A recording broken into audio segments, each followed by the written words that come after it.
Hola, hola, hola, ¿cómo les va? Bienvenidos, aquí estamos iniciando una nueva edición de Así son las cosas, actualizando dos realidades que acaban de suceder antes de meternos en el tema, porque Estudiantes de Río Cuarto acaba de obtener un triunfo que le permite avanzar en la Copa Argentina con los 16 mejores equipos del país. Ya está el Celeste del Imperio. Le acaba de ganar 1-0 en el Estadio Único de La Plata a Banfield en un partido muy chivo, pero que le permite a Estudiantes seguir primero su racha invicta con el nuevo técnico y que lo pone en un lugar, bueno, de mucha expectativa en el concierto del fútbol nacional. Sorpresa que se están dando en la Copa Argentina porque ya había quedado afuera Rosario Central, ahora quedó afuera Banfield, siempre con equipos de una división inferior. Y Estudiantes, con muchos riocuartenses en La Plata, ha logrado hasta hace minutos, hará un par de minutos terminó el partido, esta instancia que le permite avanzar, por supuesto, y celebrarlo con mucha euforia. La otra cuestión es que fue una visita fugaz de médico, pero estuvo el presidente virtual de la Argentina, el ministro de Economía y candidato a presidente Sergio Massa. Vino primero a Córdoba, estuvo ayer en Córdoba y lo vemos cuando 16:20, 16:30 bajaba en el avión de la Fuerza Aérea Argentina en el aeropuerto de Las Higueras, Sergio Massa llegando a la ciudad de Río Cuarto para desarrollar una rápida agenda que lo llevó primero a Bio 4 y después al CESIS y dialogó con la prensa. El paso por la provincia de Córdoba activó mucho la interna del peronismo, activó sobre todo al esqueretismo que salió a criticarlo. El que lo recibe es Marcos Farina, secretario de Transporte, referente del sur de la provincia de Córdoba. Allí lo ven ustedes, la recepción local de Sergio Massa, que dejó algunas definiciones en torno del transporte, una piedra de toque, sobre todo de los subsidios. Dijo que pronto se va a instalar la tarjeta SUBE en todo el ámbito de la provincia de Córdoba. Esto podría ser una novedad también para Río Cuarto. Desde el gobierno provincial descreen de este anuncio, dice no llegan los subsidios, va a llegar la SUBE. Bueno, veremos qué es lo que hace. También dialogó con la prensa en el Centro Empresario, Comercial, Industrial y de Servicio.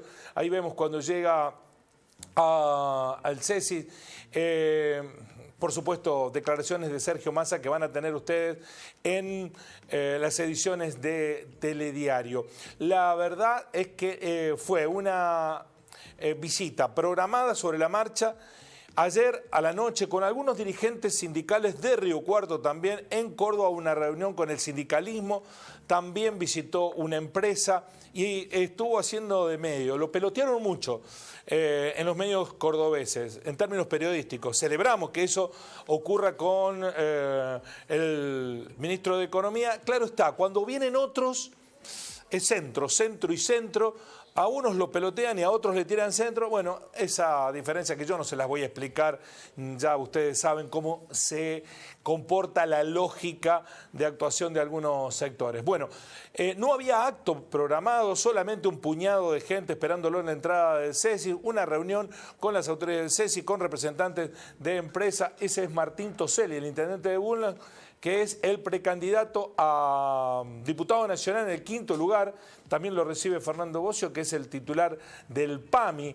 Bueno, algunas de las autoridades presentes en la ciudad de Río Cuarto en la visita, insisto, rápida, fugaz, del ministro de Economía y precandidato a presidente de los argentinos. Candidato a presidente, porque es muy difícil que en la interna del oficialismo no obtenga un resultado. De hecho, en las últimas encuestas es el candidato más votado, no es el partido, el candidato más votado, Sergio Massa.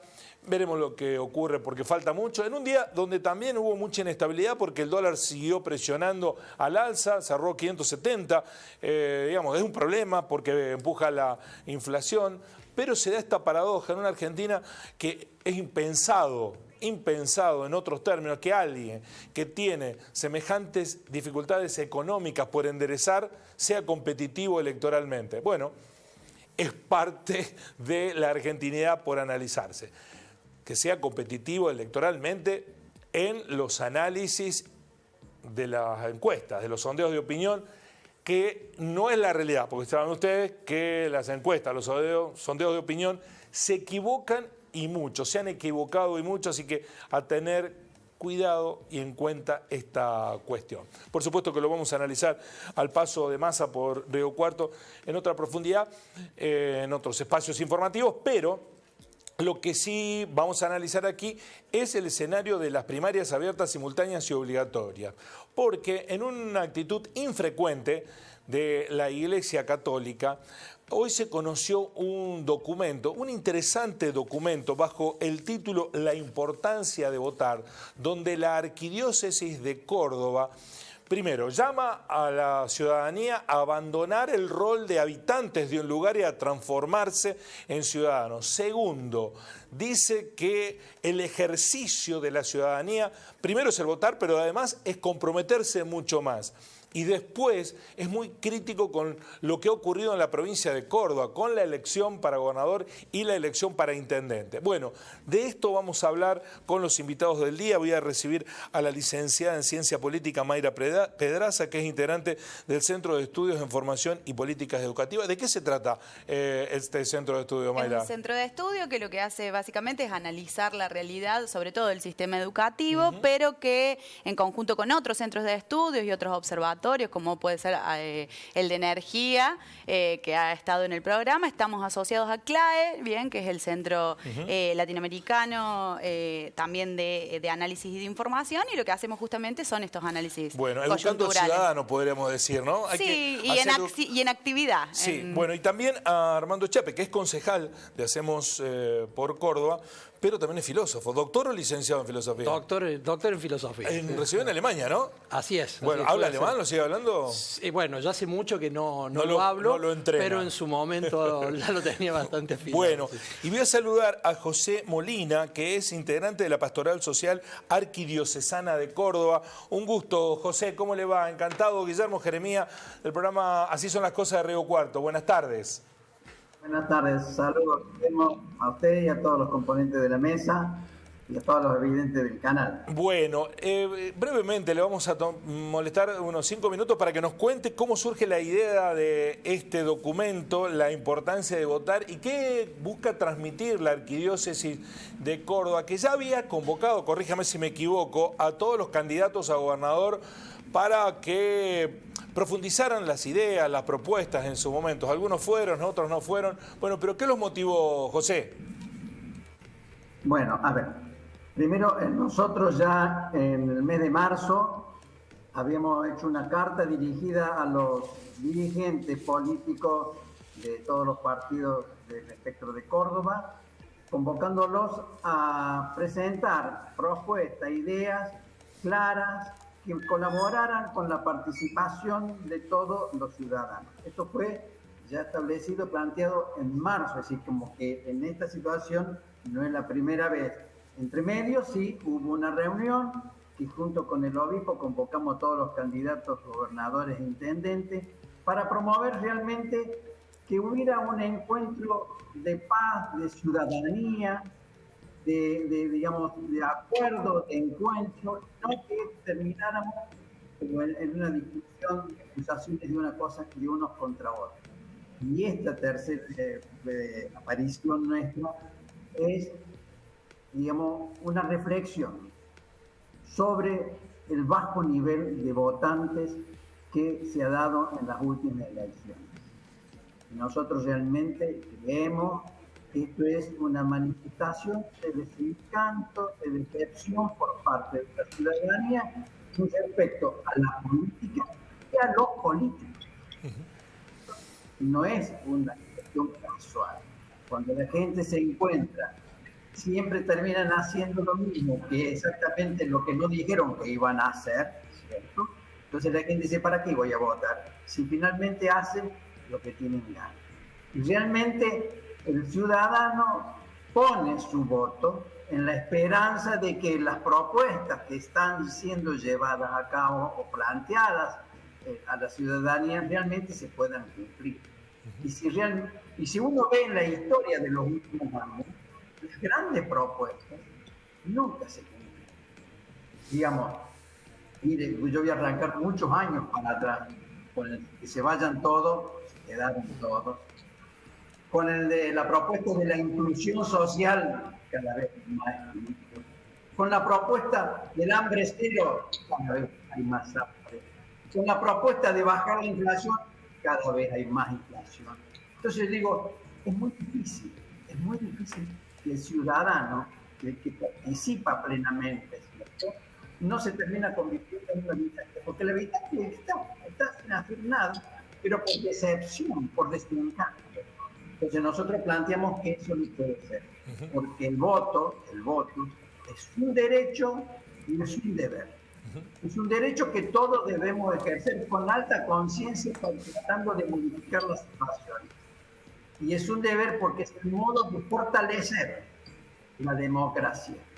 Y además convocamos a que todos los ciudadanos, no solamente con el voto participen, sino que participen también en sus cooperadoras escolares, en sus clubes de barrio, etcétera.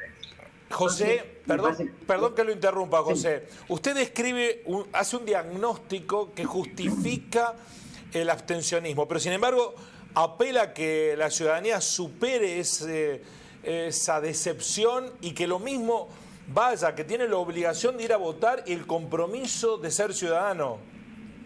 Sí, totalmente. Nuestra carta está dirigida ahora a la sociedad en general a que participe plenamente. Es el único modo en que podemos ejercer bien nuestro derecho y que se pueda modificar la situación. Sí, totalmente estamos convocando y a superar la apatía del no ir a votar. Total, da lo mismo. No da lo mismo quedarse quieto que participar, porque el espacio que uno no ocupa, lo ocupa otro. Y hay muchos ciudadanos que no han ido a votar y que tienen muy buenas intenciones de poder participar, pero también hay que crear los medios y los modos de poder participar. Otra cuestión que llamamos nosotros a las elecciones, propuestas en general, que han pasado en las peleas personales que se hacen públicas por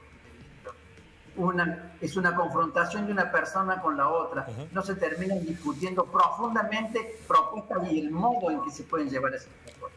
Una última cosa, José. Esta mañana hablaba con un sacerdote de la arquidiócesis. Nos decía que ven con preocupación que hay sectores de la política que están apostando al abstencionismo. ¿A quién beneficia? ¿A quién perjudica no ir a votar? Yo creo que el no ir a votar nos perjudica a todos. A todos, absolutamente a todos. Y nosotros creemos que hay situaciones que marcan un camino por ahí de no ir a votar. Prometen el scrutinio, el resultado, 3 horas y terminamos conociéndolo a las 48 horas. Cuando no hay un problema de electricidad, hay un problema de conectividad. Entonces siempre hay una situación que está impidiendo conocer con transparencia lo que sucede. Entonces esto es lo que nosotros estamos tratando de superar. Es un llamado no solamente a la ciudadanía, es un llamado a los partidos políticos, es un llamado a la justicia social, es un llamado a todos los que tienen responsabilidad, porque en todo el panorama, ¿cierto?, hay unos que tienen más responsabilidades que otros, efectivamente, y eso es indudable. Quienes se proponen como candidatos tienen que tener una responsabilidad. Quienes están puestos para llevar adelante el proceso funcionario y a su vez controlar, tienen esa responsabilidad. La responsabilidad del ciudadano es conocer todo eso y participar. Y una cosa más. Hay una situación simplemente que no hay una explicación clara de cómo se puede ir a votar. Hay 30 boletas. ¿Se pueden cortar las boletas? ¿Se pueden cambiar? Es decir, esto es una muestra más de la falta de una propuesta educativa, digamos, ya que la educación es un problema. No hay ideas claras de cómo transmitirle a los ciudadanos qué es lo que se va a encontrar en las urnas. No solamente una boleta con un tilde, sino que se va a encontrar con una boleta con un montón de personas que participan y habría que demostrar si se puede, digamos, si se puede cambiar una boleta por otra, si se puede mezclar, etcétera, etcétera. José, muchísimas gracias y celebramos que la Iglesia se involucre en estas cuestiones. A 40 años de democracia lo citan un par de veces en el documento. Así que celebramos que instale el debate y celebramos también que muevan el árbol para que nos despertemos de algunas situaciones, porque, como usted bien lo ha dicho, ¿no?, los lugares que no ocupamos los ciudadanos vienen, lo ocupan otros y con intereses que no necesariamente responden a los de las mayorías. Así que muchísimas gracias. Bueno, y nosotros estamos permanentemente dispuestos a participar y encontrarnos en cuanta oportunidad sea para debatir estas instancias, ¿cierto? Y finalizo. Cuando a ver, voy a poner un ejemplo que ha sido muy complicado en la provincia, que se dio a final del año pasado. Cuando el eje central fue de educación, de salud, apareció la ley del juego. Por favor, si eso era prioritario, ¿cómo vamos a querer que sea prioritario la educación, el trabajo, la pobreza, la indigencia? Pero bueno, esto es lo que hay que marcar el rumbo. ¿Cuáles son los temas centrales y de cómo se pueden llevar adelante para encontrar una solución entre todos? Muchísimas gracias, José, muy amable. No, por favor. En pocos días, en 10 días, vamos a tener que ir a votar a las primarias abiertas, simultáneas y obligatorias, que es una gran encuesta, ¿no?, pero que permite una cuestión que es bien auténtica, porque está ligada a, no puede ser, tenemos 31 opciones en Río Cuarto. ¿Cómo no vamos a encontrar un partido político, un candidato, un constructo de ideas que nos entusiasme? Después vendrá el voto estratégico. Me conviene votar a esta, a aquel otro. Digo, pero tenemos que canalizar en alguna expresión política. Yo sé, lo hemos criticado de aquí, que el debate no ha sido todo lo profundo que se requiere. Ojalá que para la elección real y con los candidatos ya consolidados tengamos una mayor profundidad en el debate. Pero, ¿ustedes creen que sancionan a alguien no yendo a votar? ¿Ustedes creen que alguien se puede ver afectado no yendo a votar? Más bien todo lo contrario. El sistema, con nuestro abstencionismo y la no vocación de cambiarlo, se consolida. Y si en estos 40 años, como decía el representante de la arquidiócesis, no hemos encaminado algunas cuestiones que son básicas y necesarias para la sociedad, creyendo que castigamos a los políticos porque no vamos a votar, a mí me parece que los terminamos beneficiando. Bueno, es mi perspectiva. Le pregunto a Mayra, ¿qué visión tiene de esta realidad? Bien, ahí estaba escuchando atentamente y pensaba en esto que decía en un momento, ¿no? De quería volver para atrás, ¿no? Y pensar en el 2001 y el que se vayan todos y que al final todos no se fueron y demás.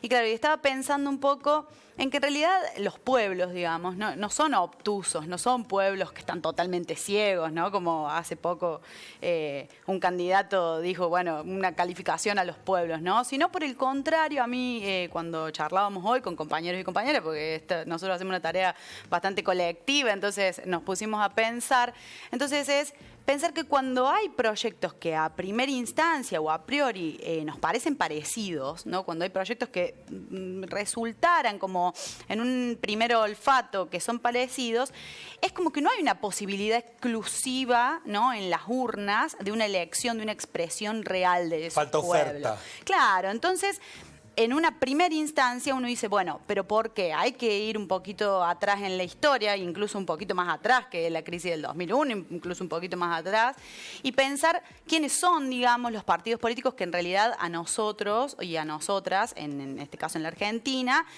nos representan, ¿no? Entonces, pensar que en el momento en el que la Argentina se convierte en un Estado-nación, ¿no?, siempre se han manifestado dos bloques importantes, le podemos decir dos bloques históricos, si se quiere, de poder, que cada uno ha defendido sus intereses y que hacia sus adentros tienen determinadas fuerzas sociales que obviamente se terminan expresando en partidos políticos, pero que no es una cuestión de hoy, de la actualidad, no es una cuestión de que si pienso en el kirchnerismo y en el macrismo, porque podemos pensar en el peronismo y en el radicalismo, pero podemos pensar en unitarios y federales. sociales también, ¿no? Entonces, siempre fue la misma dicotomía. exacto. Entonces ahí hay que ver en esas fuerzas sociales el pueblo, lo popular, en dónde se sienten representados y en dónde se sienten realmente, dónde se expresan, ¿no? Y en estos dos partidos políticos, obviamente esas fuerzas sociales, que son más del campo popular, del campo del pueblo, están expresadas en una de esas fuerzas porque se nota, digamos, a priori, pero básicamente sus cúspides, sus cabezas, digamos, pareciera que están representadas por los mismos proyectos, o por lo menos sus autoridades pareciera que expresan en primera instancia cosas que a priori parecieran ser parecidas. Y su máximo exponente, que a mí me parece muy importante, que es la composición, digamos, de estas dos fuerzas sociales que van a disputar ahora eso, hay una condición, y es una condición que me parece que es debatible, una de las máximas expresiones de lo que fue en su momento la expresión más grande de esas fuerzas sociales del campo popular, está proscripta. Y no se puede presentar elecciones. Bien, que es la referente del Partido de Unión por la Patria, que es Cristina Fernández de Kirchner, que sale en todos los momentos a expresar... ¿Pero el abstencionismo está ligado con eso, Mayra? En realidad yo creo que no se siente una expresión política porque no hay referencias que realmente representen lo que las fuerzas sociales que sostuvieron este proyecto que ganó las elecciones con Alberto Fernández y Cristina Fernández de Kirchner, hoy no están representadas en una primera instancia.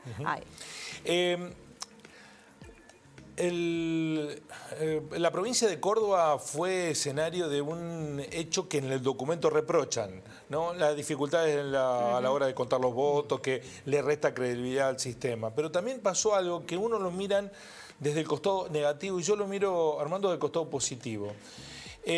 Virtualmente no hubo obligación de ir a votar porque horas antes, días antes dijeron, bueno, el que no va a votar no va a tener sanciones. Con lo cual, prácticamente fue una actitud voluntaria, algo que debiéramos aspirar, como que no fuera una obligación ir a votar, sino que producto de la voluntad de participación y compromiso ciudadano. A mí no me pareció tan malo eso, si bien puede leerse como una maniobra oportunista sobre el cierre de campaña, porque los índices fueron bastante buenos, llegando al 60, ¿no? O pasando del 60, pasando el 60, siendo que no, todos sabían que no iba a haber sanción. Por supuesto que mejor que sea el 80, pero sabiendo que no había sanción, con lo cual en los hechos había una especie de no obligatoriedad de ir a votar, bueno, la gente participó igual. ¿Es tan preocupante el abstencionismo? Mira, yo respecto de eso, la verdad que habría que analizar si realmente tuvo el impacto que se dice que tuvo, ¿no? Ese encabezado, digamos, de la justicia electoral, porque realmente me parece que a nivel masivo, no sé si sobre el filo del cierre de la elección, realmente esa información, digamos, alcanzó un grado de masividad tal, digamos. Yo creo que el que tiene una conducta, una decisión, la tiene 48 horas antes, incluso ir, no ir y a quién votar, ¿no? Lo que sí uno puede ver, una curva descendente, digamos, más larga, digamos, desde varias elecciones detrás, pandemia de por medio, digamos, que llegó a 60%, digamos, de participación y levantó mínimamente, digamos, el impacto de la pandemia en esta última elección. Yo digo, soy moderado en esta cuestión de lo que puso la Junta Electoral respecto de la no sanción, porque en definitiva es muy difícil saber a quién benefició, digamos, ¿no? Porque, bueno, es un tipo de aclaración en todo caso que, bueno, digamos, puede comprender al más diverso de los votantes.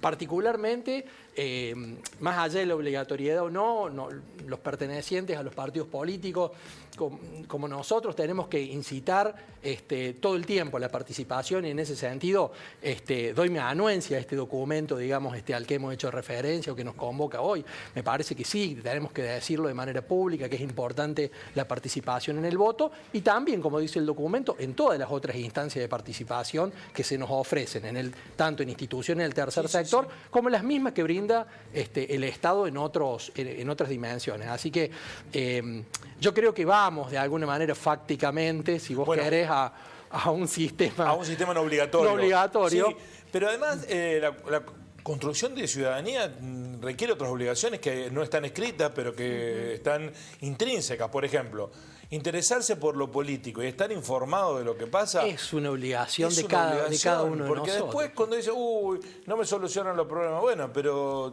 La fácil es no participar, echar la culpa a los otros, porque yo digo, decían ahí el representante de la política y los políticos, yo siempre digo, los políticos vienen de algún lado, no vienen de Marte, no vienen de la propia sociedad, muchos son participantes de instituciones o somos participantes de instituciones previas antes de involucrarnos en la política partidaria y bueno, respondemos de alguna manera a la identidad de lo que somos, digamos, ¿no? Por supuesto que se exacerban cosas en el microclima político. Si hubiera bonanza económica generalizada, vamos a ver, contrafáctico, porque no lo hemos vivido casi nunca, por lo menos a mí no me tocó vivirlo plenamente.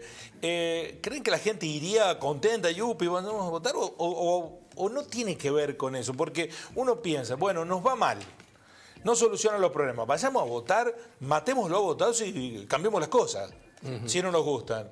Y sin embargo eso no ocurre. Es que me parece, escuchaba esto de la institucionalidad, ¿no? Y del camino a la no obligatoriedad, ¿no?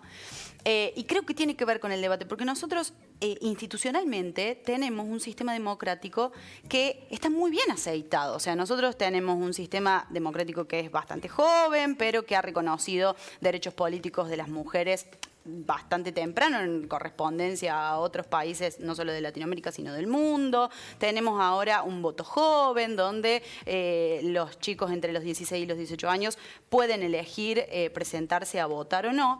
Pero me parece que la institucionalidad y las instituciones, y hablo de las instituciones no solamente de las instituciones gubernamentales y del Estado, sino que hablo de todas las instituciones, esto de los medios de comunicación, las instituciones judiciales, todas ellas, que son las que comunican incluso que no va a haber sanción y no hay obligatoriedad, que tienen una intencionalidad en ese momento. ¿Bien? Entonces, la situación económica va a estar bien en tanto y en cuanto el pueblo mayoritariamente puede expresarse. No encuentra una expresividad en las urnas hoy por hoy. Lo estamos viendo, o sea, lo estamos viendo en ese momento en donde te habilitan a que, bueno, no existe tanta obligatoriedad, no va a haber sanciones, puedo no acercarme, esta cuestión de que... Pero hay mucho pueblo que no solamente piensa el voto, ya he escuchado a Armando 24 o 48 horas antes, sino que necesita una expresión. Y hoy las personas que representan en instancias nacionales, pero también en instancias provinciales, ¿no? Terminan pactando hacia sus adentros cuestiones que, como pasó en Jujuy, UCR, PJ, cierran un acuerdo en pleno debate legislativo. ¿Y qué tiene que hacer el pueblo jujeño? Que ya se expresó en las urnas, votó y tomó una decisión, y eso en prácticas objetivas no se desarrolla. Tiene que salir a la calle. Entonces, esto de que las instituciones a veces son un poco engañosas, porque nosotros nuestro sistema democrático con 40 años lo celebramos y lo tenemos que seguir sosteniendo, tiene que seguir aceitadito exactamente igual, pero hay que ver detrás qué intereses tienen institucionalmente, ¿no? Sí, Armando. Sí, no, y hay me parece que también un nivel del análisis que queda un poco escondido o solapado, que es que tampoco el poder, vamos a decir así, no lo tiene totalmente el ámbito institucional o la política, los políticos, los partidos políticos y quienes se juegan en las elecciones. Es interesante ver cómo en las últimas décadas, en realidad, ese poder, el poder que tiene la institución, ha ido adelgazando su poder, porque hay un poder que es fáctico, ¿no? El poder real no está ahí, y lo que puede hacer la política muchas veces es trazar cierta cancha, poner ciertas reglas de juego o no. Recién Mayra ponía casos concretos, digamos, pero muchas veces... Bueno, en ese lugar, sentado en ese lugar, un dirigente ruralista dijo que el poder real ya eligió quién va a ser el presidente que viene. No voy a citar el nombre para no ejercer influencia adicional.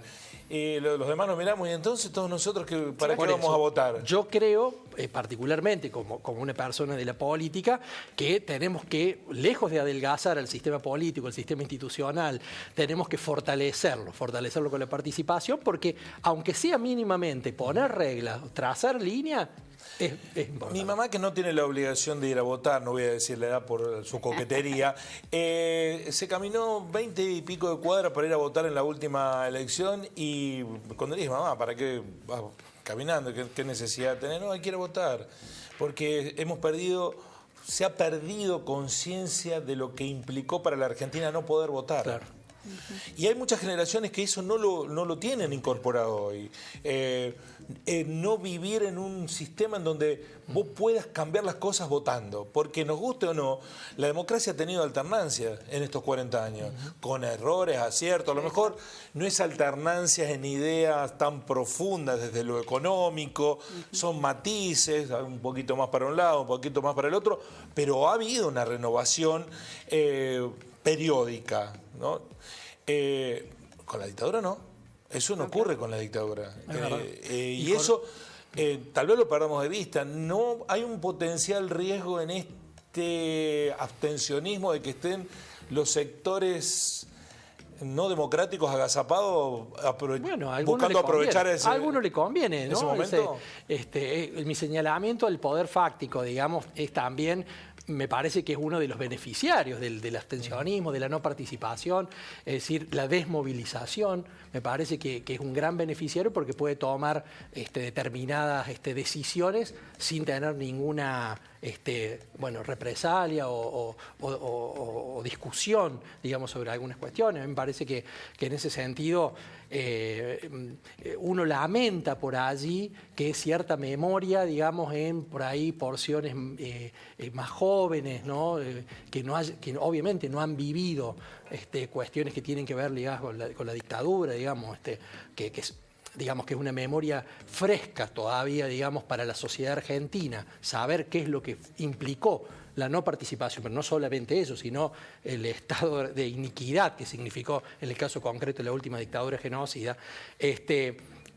Uno lamenta que por allí en sectores más jóvenes esta memoria se esté debilitando, digamos, ¿no? Y entonces que también sea una consecuencia esta baja participación también en sectores, yo digo, sub-30 por allí. Yo soy un gran defensor de la política, creo que es la herramienta para la transformación de la sociedad. Voy a panquequear un poco acá. ¿No hay también algo de responsabilidad de la política en el abstencionismo? En el sentido que, muchas veces la sociedad le reclama a los políticos que no hagan determinadas cosas y las terminan haciendo, consumando. Claro que sí. No, yo creo que hay que hacer un mea culpa. Creo que efectivamente lo que dice el documento, que determinados temas importantísimos son deuda de la democracia, de cualquiera de los partidos que han participado y han llegado al poder. No hemos podido solucionar el tema de la pobreza estructural, no hemos podido solucionar el tema de la inflación, no hemos podido realmente educación, salud, seguridad son deuda y me parece que aquellos que participan... Pienso en las cosas macro, que coincido, pero a veces en las micro, no sé, no hagan esto acá, no hagan este edificio acá. Che, no hagan porque no queremos, van y lo hacen igual, digamos. Falta como un nexo más fluido en la relación ciudadanos y representantes. Yo vuelvo a insistir en esto de que hay pocas referencias para el ciudadano, la ciudadana, ¿no? El pueblo, la persona común que se levanta todos los días, tiene que ir a trabajar y demás. No existe una referencia en eso y las decisiones que se toman a costa de determinados acuerdos que llevan adelante las políticas del gasto público, las políticas de la inversión, las políticas económicas, las políticas institucionales, que no solamente tienen hacia su interior al poder fáctico, al poder institucional, sino que hace a las acciones de quienes nosotros vemos todos los días como nuestros representantes, bien, en el ámbito de la política. Y a mí me parece primordial discutir eso, porque en la referencia está un poco el descontento, y en el descontento, ¿no?, en vez de la movilización, esto que decían recién, en vez de la movilización, porque obviamente hay una generación que ha estado acostumbrada y ha nacido en democracia, por suerte, bien, es un halago para nuestro pueblo argentino, que ha nacido en democracia, pero que tiene que construir en esta oportunidad, oportunidad de crisis, una nueva recomposición del tejido social, porque hemos crecido en Producto Bruto Interno, hemos crecido en desarrollo industrial, pero la redistribución de ese crecimiento económico no está visto cuando se sabe que hay una porción del sector que tiene empleo en blanco, que está por debajo de la línea de la pobreza. Entonces, en ese marco... Vos sabés que te quería contar, es un poco, es una experiencia que nosotros en el gobierno de Río Cuarto nos dio como una lectura un poco distinta al comenzar, que fue la experiencia del presupuesto participativo, porque nosotros, esto que vos decías, la pequeña decisión, porque nosotros obviamente veníamos con una batería en su momento de ideas, de transformaciones, de grandes decisiones que había que tomar, y pusimos en marcha el presupuesto participativo por idea y voluntad del intendente Llamosa, y cuando empezamos a caminar, fueron los ciudadanos los que nos iban diciendo por allí micro problemas que a nosotros se nos había escapado del radar. Bueno, esa desconexión es lo que se le reprocha a la política, ¿no? Que está en su microclima, alejada del día a día, de lo que pasa. Es cierto que hay que resolver los grandes problemas estructurales, porque sin la macroeconomía solucionada, sin zanjar las grandes asimetrías sociales, la diferencia que hay entre unos pocos que tienen mucho y unos muchos que cada vez tienen menos. Bueno, pero también hay cosas del día a día que hacen que no se conecte la política con la sociedad. Quiero en los últimos minutos no dejar un mensaje descorazonador, sino más bien todo lo contrario.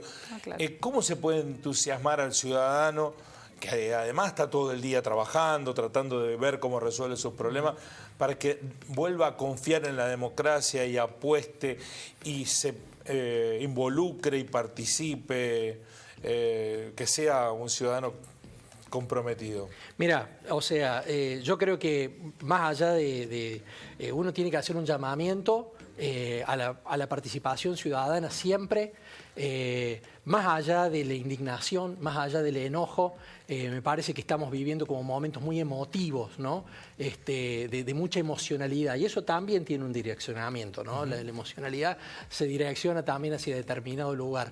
Me parece que tenemos que decir que no tenemos no hemos creado, por lo menos desde los griegos para acá, una herramienta mejor que esta, que es la de la participación, donde cada uno tiene un voto, donde cada uno vale lo mismo ese día, rico, pobre, de acá, de allá, de aquella ideología o de esta, y me parece que invitar a la participación, a sostener la herramienta y en todo caso a cambiar dentro de esa herramienta, dentro de todas las opciones, como vos decías, hay 31, alguna tiene que... Sí, algunas tienen un compromiso de seriedad con el sistema, y otras, bueno, son las excepciones del sistema, ¿no? Pero bueno, que tienen que estar también, ¿no? Y yo agregar a eso, no es la urna, es ir, es la participación y es la movilización en los espacios. A mí me parece súper importante esto que también un poco dice el documento, es la urna, pero la democracia no solo se construye desde ahí, sino en el reclamo constante, en las pequeñas cosas, en las grandes cosas, en dejar esclarecidas las necesidades. No solo el voto es un derecho, es una obligación, es un deber,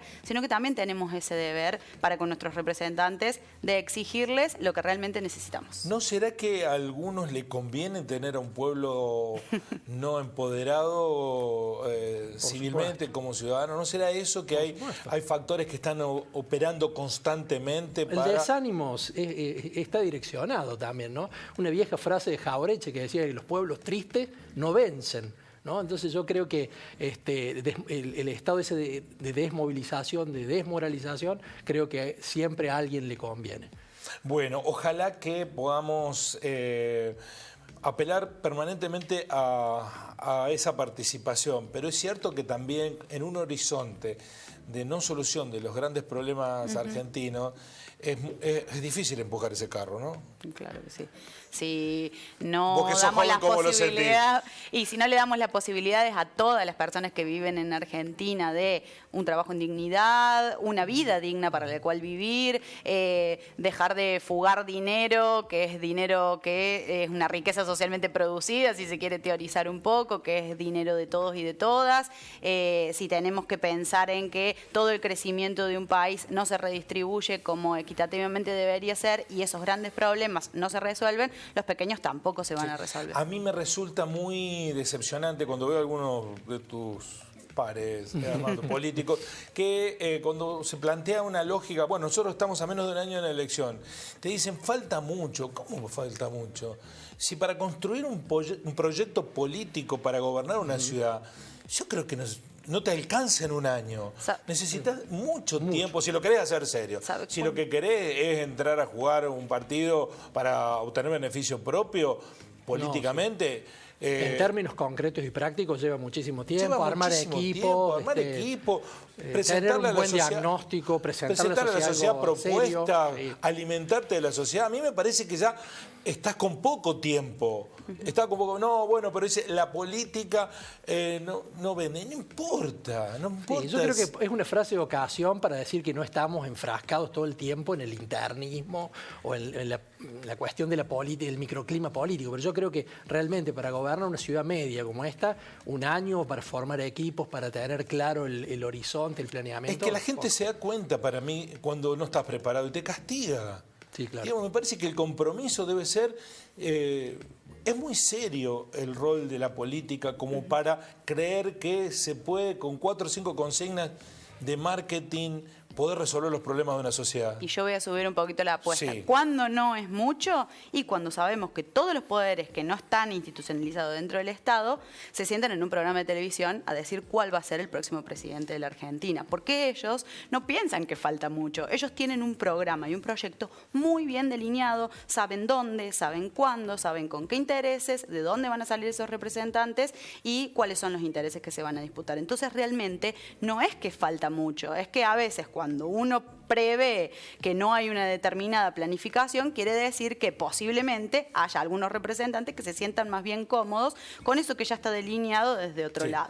Y la otra cosa que pasa es que hay poca tolerancia a la derrota, ¿no? Sí. Debieran aprender de muchos que perdieron e insistieron. Sí, tal cual. Nosotros... Recordar a De la Sota en Córdoba, Lula en Brasil, que a la tercera vez fue presidente. Sí. Perdió 2 veces en sus candidaturas.